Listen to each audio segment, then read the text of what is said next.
Hello दोस्तों, कैसे हैं आप लोग। और मैं उम्मीद करता हूं कि आप लोग बहुत ही अच्छे होंगे। दोस्तों आप सभी को स्वागत है हमारे यूट्यूब चैनल में आदव डिजिटल न्यूज़ में।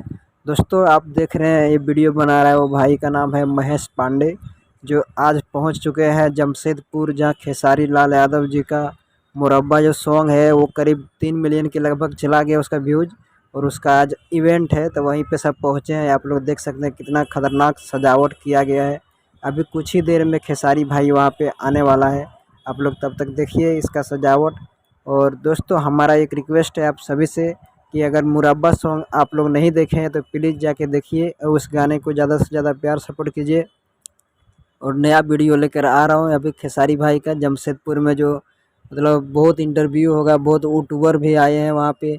एक तो महेश पांडे भैया हमारे जो है वो पहुँच चुके हैं अभी वहाँ पे। और चलिए और आप सभी को दिखाता हूँ बहुत जल्द। अब तब तक हमारे यूट्यूब चैनल में अगर नए हैं तो सब्सक्राइब करके बेल आइकन को ऑन करें।